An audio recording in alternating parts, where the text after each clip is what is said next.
제가 좋아하는 복음성 중에 이런 곡이 있습니다. 여러분 잘 아실 곡인데요. 전능하신 나의 주 하나님은 능치 못하실 일 전혀 없네. 우리의 모든 간구도 우리의 모든 생각도 우리의 모든 꿈과 모든 소망도 신실하신 나의 주 하나님은 우리의 모든 괴로움 바꿀 수 있네. 불가능한 일 행하시고 죽은 자를 일으키시니 그를 이길 자 아무도 없네.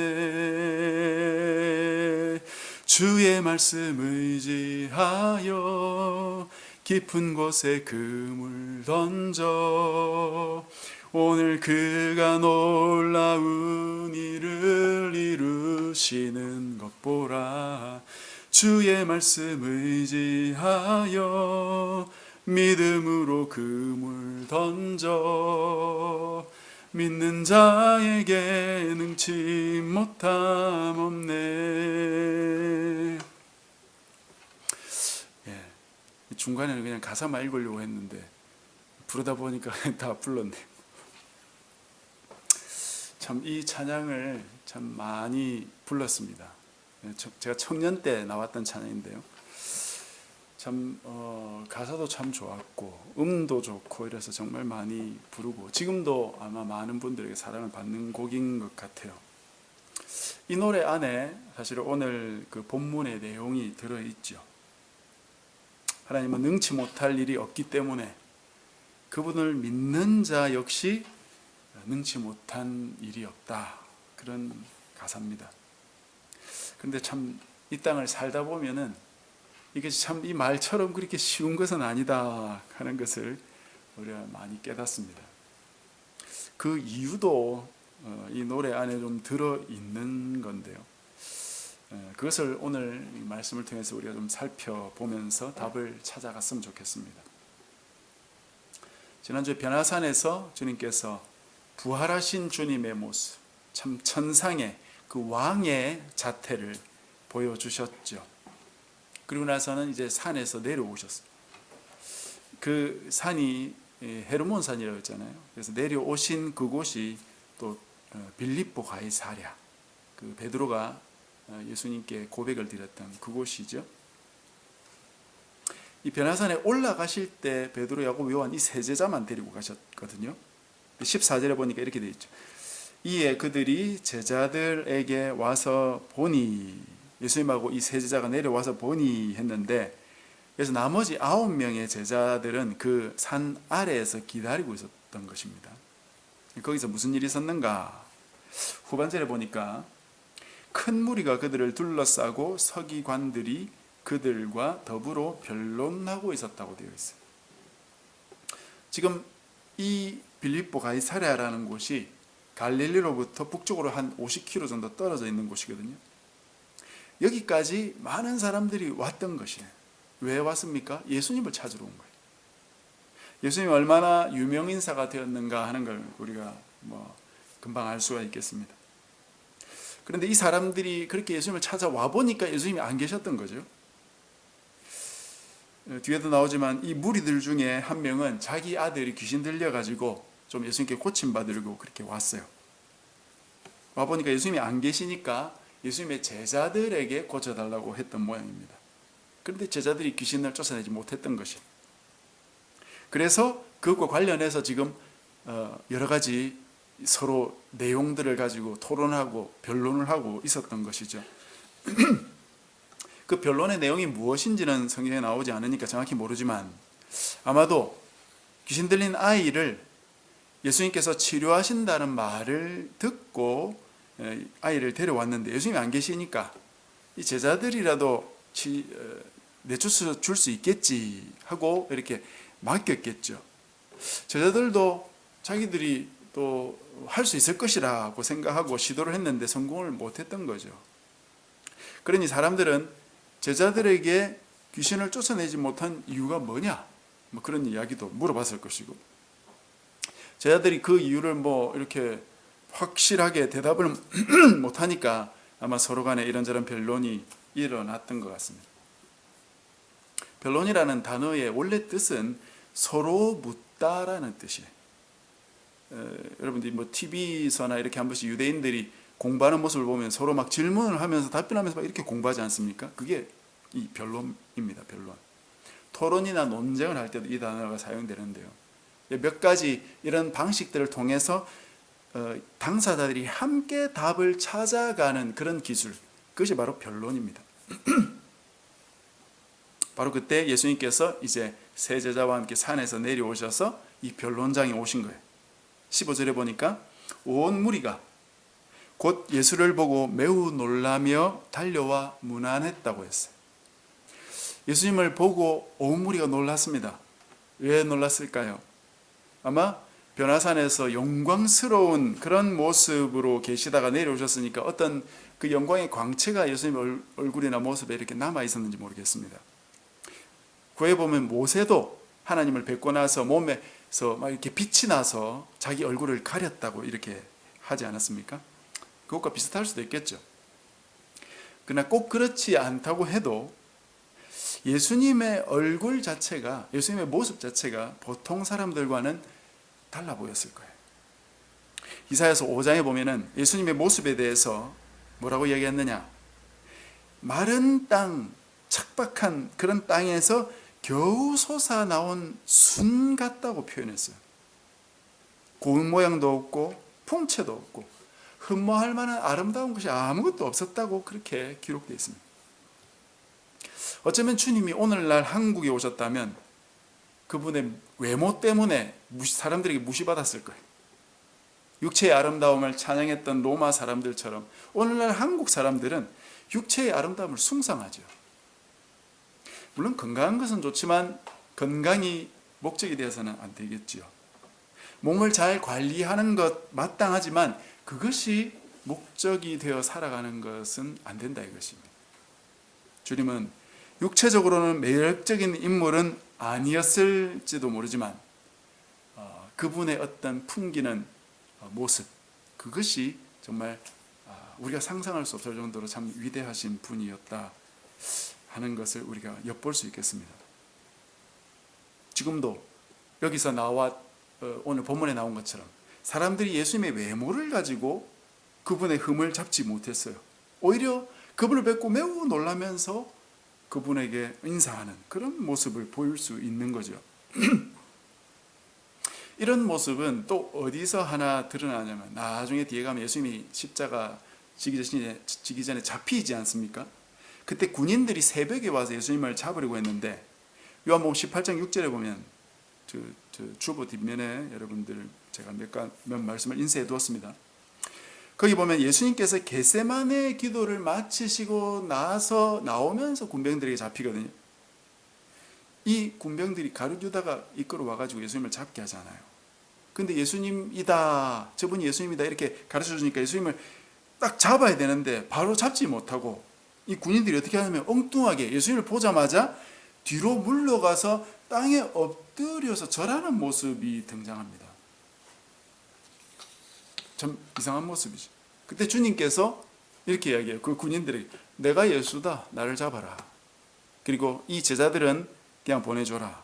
그렇게 말씀하시고 나서 군인들에게 잡히거든요. 참 놀라운 일이죠. 주님의 이 모습을 보면 군인들이라도 함부로 손댈 수 없는 그런 모습이 있었던 것 같습니다. 이처럼 우리가 우리 머리로 이해할 수 없는 일들이 주님의 주변에서는 이렇게 일어났습니다. 아마도 우리도 직접 주님을 뵈면은 정말 알 수 없는 묘한 그리고 복합적인 어떤 그런 경외심 같은 것들이 생기게 될 겁니다.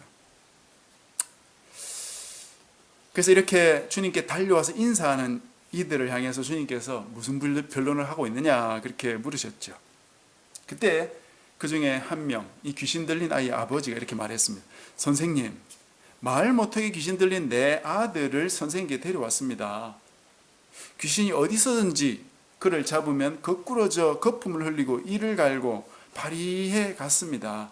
그래서 선생님께 데려와서 선생님이 안 계시니까 제자들에게 내쫓아 달라고 했는데 그들이 능히 하지 못하더이다. 발휘해 간다는 건 몸이 비쩍 말라간다는 거죠. 잘 먹지도 못하고 밥맛도 없고 그럴 테니까요. 예수님께 고침받으려고 왔는데 안 계셔서 제자들에게라도 맡겼는데 못하더라 이거죠. 제자들이 귀신 쫓아내는 걸 거부한 것이 아니고 제자들도 한번 쫓아내보려고 했는데 안 됐다는 것입니다. 그때 주님께서 이렇게 말씀하세요. 믿음이 없는 세대여, 내가 얼마나 너희와 함께 있으며 얼마나 너희에게 참으리요. 지금 이 말씀을 주님이 누구에게 하시는 말씀일까요? 세대라는 단어는 그 당시에 함께 살아가는 사람들을 총칭해서 하는 이야기라고 할 수 있겠죠. 그렇지만 1차적으로는 바로 예수님의 제자들에게 향해서 하시는 말씀입니다. 주님이 지금 제자들을 야단치고 계신 것이에요. 귀신을 축출하지 못하신 것 때문에 이 제자들을 책망하고 계신 것입니다. 근데 뭐 귀신 쫓아내는 것쯤은 못할 수도 있지 않습니까? 그것 때문에 야단을 맞아야 되는 건 좀 너무한 것 같지 않습니까?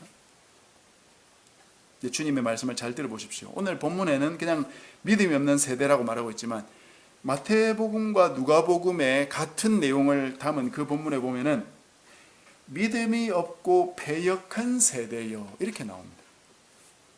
패역했다 하는 이 단어는 뒤틀려 있단 말이에요. 길을 예로 든다면 길이 구불구불해진 길이 되었다 이 말이고, 만약에 이 단어를 음식물에 비유한다면 음식물이 상했다라는 뜻이 되기도 하고요. 우리의 인지적인 차원에서 말한다면 제대로 알지 못하고 오해하고 있다는 뜻이 됩니다. 그래서 이런 뜻으로 볼 때 오늘 본문의 이 예수님의 표현은 예수님께서 지금까지 제자들과 함께 하시면서 가르쳐 오셨던 것을 이 제자들이 아직도 제대로 이해하지 못하고 오해하고 있다는 것이죠. 그 원인이 뭐냐? 도대체 이들은 뭘 오해하고 있느냐? 이들이 오해했던 그 원인은 이 패역하다는 단어가 뒤틀렸다는 뜻에서 알 수 있듯이 이들의 무언가 있던 마음에서 뭔가 뒤틀려 있는 것이에요. 마음이 구불구불해져 있는 것이, 또는 마음이 여러 갈래로 이렇게 갈라져 있다고도 말할 수 있겠습니다. 하나님 말씀을 잘 배우고 또 하나님의 백성으로 이렇게 참 거룩해져 가고 싶지만 동시에 세상 방식도 놓치고 싶지 않다, 그런 마음을 가지고 있으면 패역한 것이에요. 잠언에서 주님이 뭐라고 하셨습니까? 여호와를 경외하는 것이 지혜와 지식의 근본이다. 즉 주님을 경외하면 주님이 지식도 주시고 지혜도 주시기 때문에 그 지혜와 지식을 얻을 수 있고, 그래서 얻으려면 주님께로 와야 되는 것인데, 여호와를 경외하라고 하니까 경외하는 척은 하지만 세상 지식에도 손 벌리고 있다 하면 그것이 패역이다 이거예요. 하나님을 경외하고 하나님께서 하신 말씀을 잘 듣고 묵상하고 그렇게 하면 깨달음을 얻게 되고, 거기서 이 세상의 어떤 지혜와 지식까지도 얻을 수 있게 되는 것인데, 그건 참 번거로우니까 하기 싫고 시간 내기도 참 어렵고, 또 주변에 세상 사람들 많으니까 세상 사람들은 뭐라고 하느냐 하면서 세상 사람들에게 자꾸 기웃기웃거리게 되는 것이죠. 그게 패역입니다.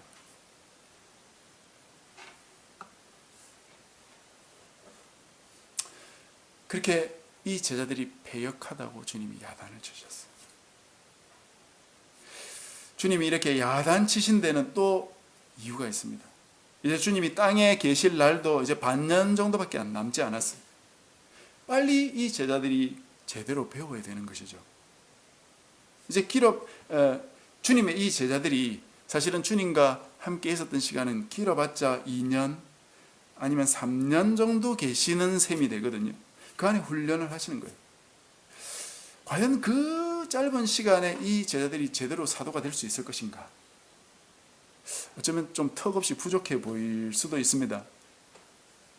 그런데 진짜 그렇게 짧은 기간 주님과 있으면서 배운 제자들에게 주님은 야단을 치고 계세요. 왜일까요? 진짜 이 짧은 시간이지만 너희들이 제대로 배우고 깨달으면 된다 이거죠. 시간 문제가 아니라는 것입니다. 짧은 시간에도 얼마든지 하나님의 백성이 될 수 있고 사도가 될 수 있다. 이들은 근데 유대인이었죠, 그죠?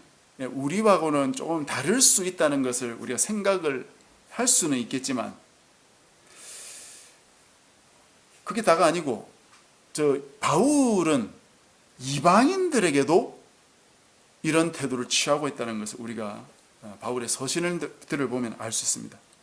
바울이 전도해가지고 믿은 지 1년, 2년밖에 안 되는 그 소아시아 성도들에게도 편지하면서 너희들이 하나님의 온전한 자녀다. 하나님의 하늘의 백성이다. 그러면서 막 설파하거든요. 너희들은 전도받은 지 이제 2, 3년밖에 안 됐으니까 아직도 어리다. 이런 거는 몰라도 된다. 그렇게 말하지 않고 하나님의 진짜 엄청난 진리들을 그들에게 다 기록으로 남겨두면서 그들이 잘못 살면 또 야단도 치면서 그렇게 바울도 한단 말이에요.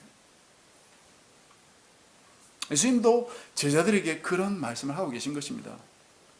1년, 2년? 짧은 시간 아니다. 너희들 많은 걸 배웠다. 내가 얼마나 너희들에게 더 가르쳐야 되느냐. 내가 계속 너희들과 함께 있을까 보냐. 내가 가르친 것만이라도 너희들이 잘 배우면 얼마든지 자라날 수 있다. 그런 말씀을 통해 깨닫고 자라나야 되지 않느냐. 내가 가르친 것 잊어버리지 마라. 기억하고 깨달으라 하시는 겁니다. 그리고 나서 이제 귀신 들린 그 아들을 데리고 오게 하세요. 예수님께서 그 아버지에게 언제부터 이렇게 됐느냐 물어보니까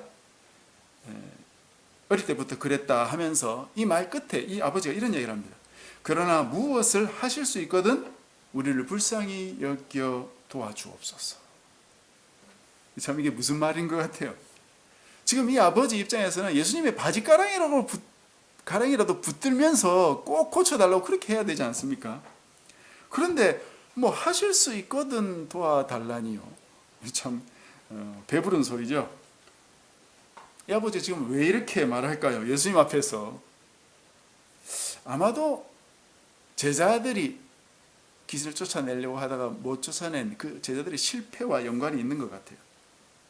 분명히 이 아버지는 예수님에 대해서 많이 들었을 겁니다. 병도 치유하시고 귀신도 쫓아내고 어쩌면 죽은 사람도 살려냈다라는 소문까지도 들었을 거예요. 그래서 기대를 가지고 자기 아들을 데리고 왔겠죠. 그런데 웬걸 예수님이 안 계신 거예요. 얼마나 실망스러웠겠습니까? 그러나 제자들이 있었죠.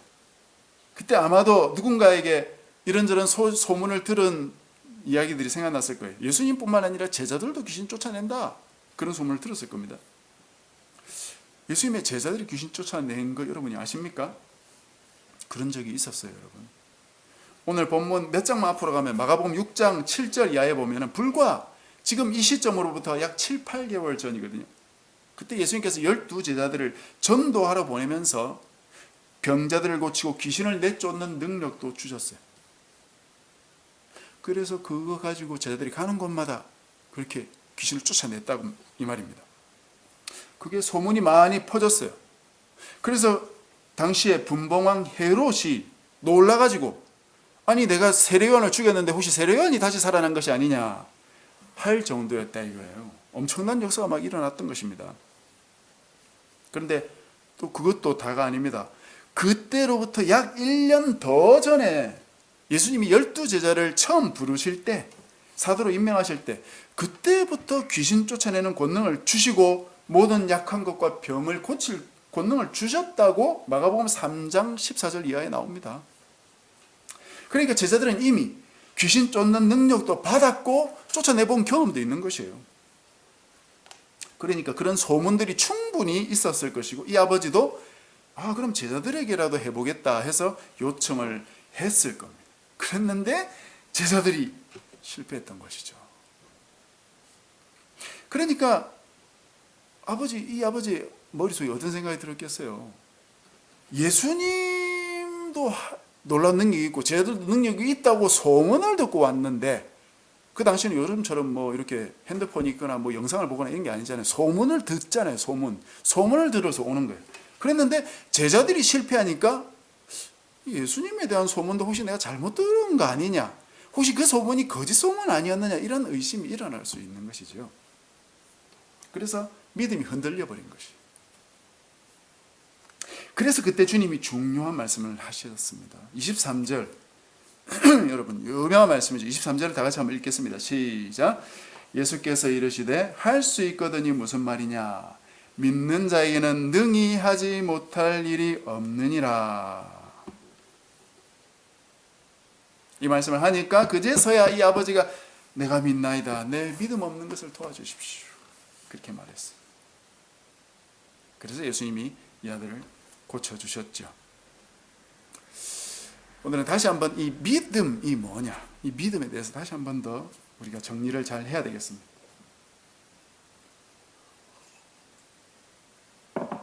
오늘 본문에서 알 수 있는 믿음이란 무엇입니까? 예수님께서 믿는 자에게는 능치 못할 일이 없다, 그렇게 하셨는데, 여기서 이 믿는 자는 누구를 가리키는 것일까요? 예수님을 가리키는 걸까요? 아니면 이 아버지를 가리키는 걸까요? 당연히 이 아버지입니다. 이 아버지가 하나님을 믿는 사람이라면 못할 게 없다는 것이에요. 즉 하나님을 믿는 믿음이 있다면 못할 게 없다.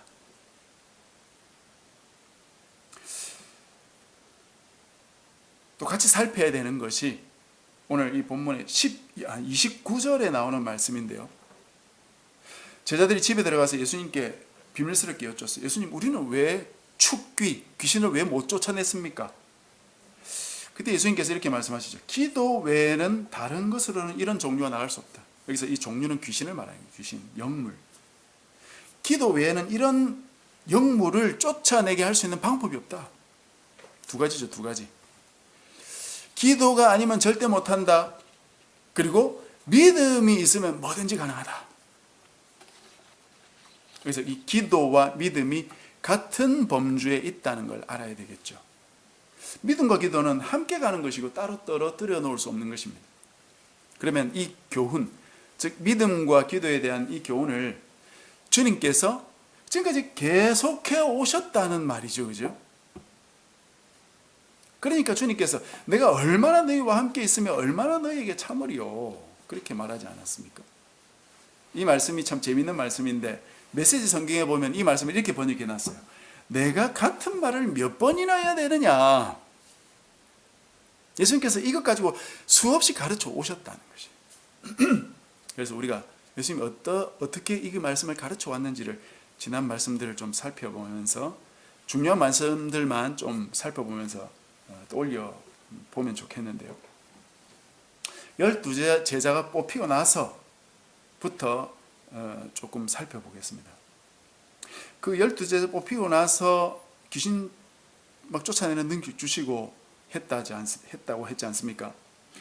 그래서 예수님도 역시 귀신을 막 내쫓고 이러니까 사람들이 예수님이 미쳤다고 생각했던 적이 있었죠. 귀신의 왕 바알세불을 힘입어서 귀신 쫓아내는 거 아니냐? 그때 예수님이 뭐라고 했습니까? 아니다. 귀신보다 더 강해야 귀신을 쫓아내는 법이다. 귀신을 쫓아내려면 적어도 귀신보다 더 센 분이 오셔야 다 가능한 것이다. 그게 누구라 이 말입니까? 그게 바로 하나님이다. 하나님. 믿음이라는 건 기본적으로 이 강하신 하나님에 대한 믿음입니다. 강하신 하나님을 믿어야 됩니다. 그때 예수님과 어머니와 동생들이 찾아와가지고 예수님이 정신이 좀 이상해졌다고 소문을 듣고 찾아와서 모셔가려고 그랬거든요. 그때 예수님이 뭐라 했습니까? 누가 내 모친이요 누가 내 형제요 내 자매냐? 하나님의 뜻대로 행하는 자다. 하나님의 가장 강한 분이니까 그분께 순종하는 자들이 곧 내 가족이다. 강한 그 하나님께 우리가 취할 자세는 뭐라? 순종밖에 없다 이거예요. 순종. 네 가지 땅의 비유를 통해서도 주님이 말씀하셨는데, 좋은 땅이 뭐냐? 착하고 좋은 마음으로 말씀을 듣고 지키어 인내로 결실하는 자가 좋은 땅이다. 자기 스스로 뭔가 새 땅을 만들어내는 게 아니다 이거죠. 일단 하나님의 뜻을 행하려면 일단 말씀을 잘 들어야 되겠죠. 그리고 나서 그분의 말씀의 씨를 잘 지켜서 그분의 열매를 맺어내는 것이지 내가 내 열매를 맺는 것이 아닙니다. 그래서 주님께서 들을 게 있는 자는 잘 들어라. 하나님의 말씀을 잘 들어야 된다. 주님 말씀을 들어야 열매를 맺어낼 수 있다. 주님은 하나님이 얼마나 강한 분이시고 그분의 말씀을 듣고 순종해야 된다는 것을 계속해서 말씀하신 것이에요. 그것이 믿음입니다. 믿음. 그 위에 하나님이 어떤 분이신지 계속 나오는데요. 바다에 폭풍이 날 때 예수님께서 어떻게 하고 계셨어요? 베개 베고 주무시고 계시지 않았습니까? 그때 폭풍이 들이치고 막 물이 들어오고 하니까 제자들이 죽겠다고 소리치면서 예수님 깨웠죠. 그때 예수님이 뭐라고 했습니까? 너희 믿음이 어디 있느냐? 야단치셨죠. 그것도 참 놀래 자빠질 일 아닙니까? 왜 예수님이 야단치셨어요? 이 폭풍 속에서도 하나님은 너희들을 돌보고 계신다. 폭풍 좀 왔다고 너희들 믿음 다 갖다 버렸냐? 그러면서 야단을 치셨죠. 하나님은 폭풍 속에서 너희들 돌보시는 분이다. 그 하나님을 믿어라. 하나님은 이래라 저래라 명령만 하는 분이 아니라 실제로 우리의 어떤 고난에서도 고통 속에서도 어떤 난리 속에서도 우리를 돌보신 분이다. 그걸 믿어야 된다. 그런 하나님을 가르치셨다. 또 회당장 야이로 딸을 고치려 가시다가도 12의 혈루증 그 여인이 오는 바람에 시간이 잠시 지체됐죠. 그래서 야이로 딸이 죽어버렸어요. 그때 예수님이 야이로에게 뭐라고 했습니까? 두려워하지 말고 믿기만 하라. 하나님은 돌보실 마음이 있을 뿐 아니라 돌보실 능력도 있는 분이죠. 그러니 하나님을 믿어야 된다. 4,000명, 5,000명 먹이실 때 주님께서 어떤 하나님을 보여주셨어요? 그들이 목자 없는 양 같아서 불쌍히 여기시는 하나님의 모습. 또 나아가서 먹을 것이 없어서 배고파서 혹시 기진맥진할까 봐 그들의 육체까지도 불쌍히 여기시는 하나님의 모습을 나타내 주지 않았습니까? 예수님을 통해서 하나님이 어떤 분이냐? 너희들이 영육간에 불쌍히 여기시는 하나님, 그리고 그 불쌍히 여기실 뿐만 아니라 그들을 먹이실 수 있는 하나님, 그런 좋은 하나님임을 다 나타내 보여주셨던 것이죠. 한 걸음 더 나가서 이방 여인 수로보니게 여인이 와서 자기 딸을 고쳐달라고 귀신 들렸다고 그렇게 했을 때 거절하면서 차가운 모습을 보이셨죠. 그러나 이 여인이 상 아래 개들도 제 주인의 상에서 떨어지는 부스러기를 먹습니다. 이런 겸손한 고백을 할 때 그 고백을 들으시고는 네 믿음이 크다. 왜 그 믿음이 크다는 말입니까? 이 여인이 뭘 믿고 있다는 것이에요. 하나님은 유대인뿐만 아니라 이방 사람들에게까지도 구원의 팔을 벌리고 계신 하나님이다 이거죠. 그걸 이 여인은 알았던 것이죠. 그것이 정답이다. 하나님은 그런 분이다. 이방인들에게까지도 팔을 벌리고 계신 자비로운 하나님이시다 이거죠. 그런 하나님을 믿어야 됩니다. 그래서 빌립보 가이사랴의 사건 그리고 변화사 사건 통해서 하나님은 나타나셔서 뭐라고 하셨습니까? 이 예수가 바로 나의 형상, 하나님의 형상이기 때문에 너희들은 그의 말을 들어야 된다. 그렇게 다시 한번 정리해 주셨어요. 그 예수님이 뭐라고 하신 겁니까? 누구든지 나를 따라오려거든 자기를 부인하고 자기 십자가 지고 나를 따라야 구원받을 수 있다. 그 말씀을 예수님이 하신 거예요. 내가 십자가 지고 죽을 테니까 내가 너희들의 죄를 위해서 죽은 나만 잘 믿고 따라오면 된다. 그런 내용이 아니고 그것에 더해서 너희들도 십자가 지고 나를 따라와야 된다는 것이죠. 그래서 나를 따라와서 십자가 지고 너희들도 죽게 된다면 죽게 되어도 영광스럽게 부활하면서 구원 얻을 수 있다. 그 말씀을 주님이 하신 것입니다. 주님이 주신 메시지를 정리한다면 강하고 위대하신 하나님, 동시에 사랑과 자비가 풍성하신 그 하나님을 진짜 믿어야 되고 그 하나님의 말씀대로 잘 순종하면 주님께 순종하면 죽게 되더라도 구원을 얻게 되는 것이고 죽지 않게 되더라도 구원 얻는 것이다. 물론 여기서 죽음은 우리의 영적인 죽음을 가리킵니다.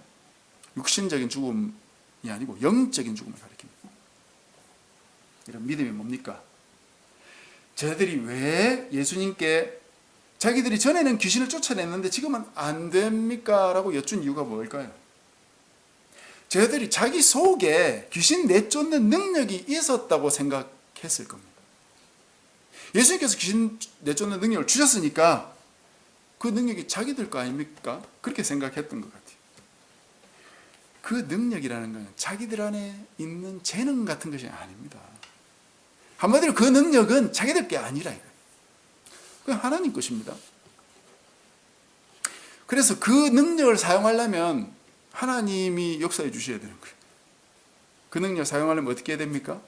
그 능력의 주인이신 하나님을 의지하고 하나님의 도움을 구해야 되는 것이죠.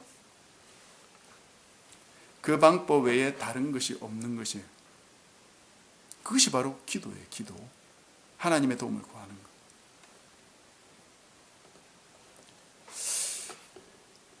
믿음이 없어서 너희들이 못 쫓아냈다. 그런 얘기를 오해하면 그럼 믿음만 있으면 쫓아낼 수 있겠네. 믿음을 주십시오. 믿음을 주십시오. 그렇게 기도해서 될 게 아니다 이거죠.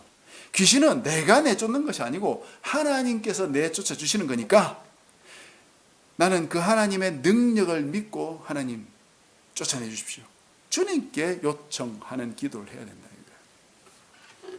그런 의미에서 기도 외에는 다른 길이 없는 것입니다. 그러나 기도하려면 하나님에 대한 믿음이 있어야 되는 거죠. 그래서 믿음이란 하나님이 어떤 분이신지를 잘 배우고 깨달아 알게 되는 것이고 그 하나님께 요청하는 것이 바로 기도죠. 내가 왕년에 했다고 내가 뭔가를 할 수 있다고 한다면 그게 바로 착각이에요. 그게 패역입니다. 말씀을 정리하면서 다시 한번 주님의 말씀을 새겨 들으십시다. 주님은 짧은 시간 동안 제 아들을 훈련시키신 것 같은데 그 훈련대로 잘 따르지 못한다고 이 제 아들을 야단치셨어요. 예수님께서 나에게는 뭐라고 하실까요? 잘했다고 칭찬하실까요? 아니면 야단치고 계실까요? 참 조심스럽지요.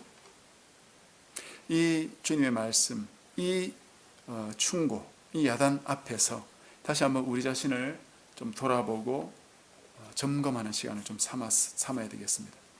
그래서 야단이 아니라 주님의 칭찬을 받을 수 있는 우리 모두가 되어야 되겠습니다. 우리를 보고 환히 웃으시면서 그래 아들아 딸아 그래 네 믿음이 크구나 그런 칭찬을 듣는 우리 모두가 되시기를 주님의 이름으로 간절히 축복합니다.